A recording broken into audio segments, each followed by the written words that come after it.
Lady doctor Shaheen Saeed पर चौंकाने वाले खुलासे हो रहे हैं। किस तरह वो अल फलाह यूनिवर्सिटी से जैश सरगना तक तार को जोड़ने में सफल रही, इसकी परतें खुल रही है। शाहीन और उसके शौहर मुजम्मिल से पूछताछ के दौरान दुबई और थाईलैंड में ट्रेनिंग वाला कनेक्शन भी मिला है और दावा यह भी किया जा रहा है कि शाहीन फंडिंग का काम भी देखती थी।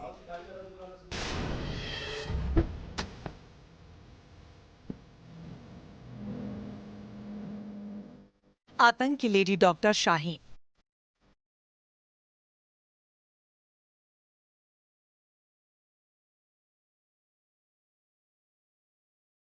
जैश नेटवर्क की ऐसी कड़ी है जिसके इर्द गिर्द मॉड्यूल की पूरी कहानी घूम रही है। वो बार बार दुबई और थाईलैंड क्यों जाती थी, इसकी गुत्थी सुलझाने में जुटी एजेंसियों को अहम सबूत हाथ लगे हैं। जैश हैंडलर के इशारे पर यूपी के अंदर कहां-कहां अल फलाह बनाने की तैयारी कर रही थी, विदेशों में कहां ट्रेनिंग कैंप बनाए थे, इस पर चौंकाने वाला खुलासा हुआ है और ये राजफाश हुआ मुजम्मिल की डायरी से। आतंक की मैडम सर्जन, डायरी से खुला राज।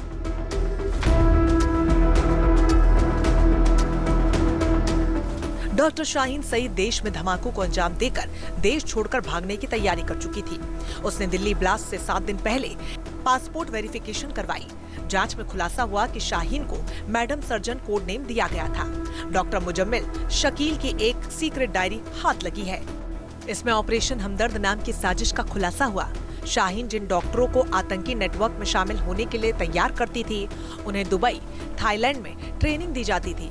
डायरी में ब्यौरा दिया गया कि कब कहां मिलना है। रिपोर्ट्स के मुताबिक मुस्लिम लड़कियों को भर्ती कर हमलों के लिए तैयार करने की योजना थी। ये काम शाहीन को करना था। डायरी से जेईएम के नेटवर्क और प्लान के बारे में पता चला। नेटवर्क जम्मू कश्मीर और फरीदाबाद से जुड़ा है।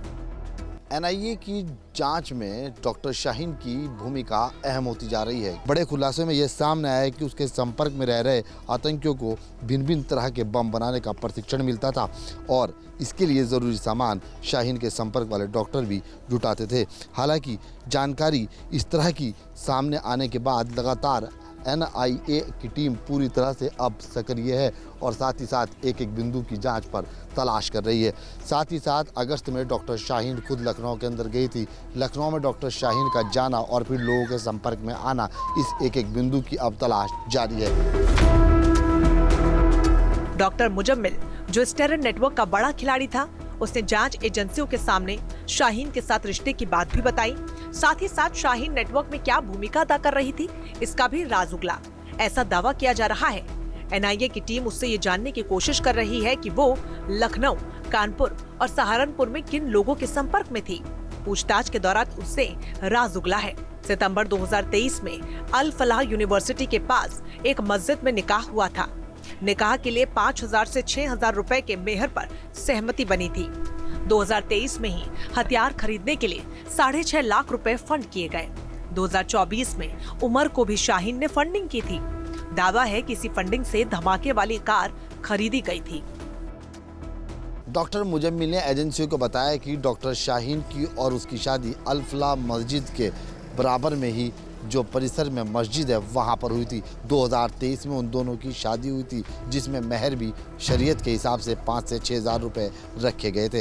हालांकि डॉक्टर शाहीन डॉक्टर मुजम्मिल को 6,50,000 रुपये भी दे चुकी थी, जिसमें उसने AK-47 बंदूक खरीदने के लिए पैसे दिए गए थे। साथ ही साथ डॉक्टर शाहीन ने इको स्पोर्ट के लिए डॉक्टर उमर को 3 लाख रुपये भी उधार दिए थे। हालांकि एक एक चीज़ की अब एनआईए जाँच कर रही है।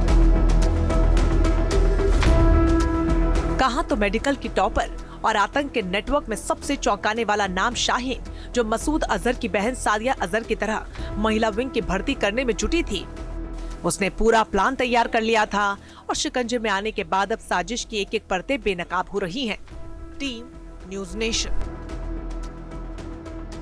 जहां भक्ति है हर शब्द में, कथाओं में छुपे हैं दिव्य रहस्य और ज्योतिष देता है जीवन को दिशा। धर्म से जुड़ी हर बातों को जानने के लिए हमारे चैनल स्तुति को सब्सक्राइब करें। चैनल पर जाने के लिए इस लिंक पर क्लिक करें।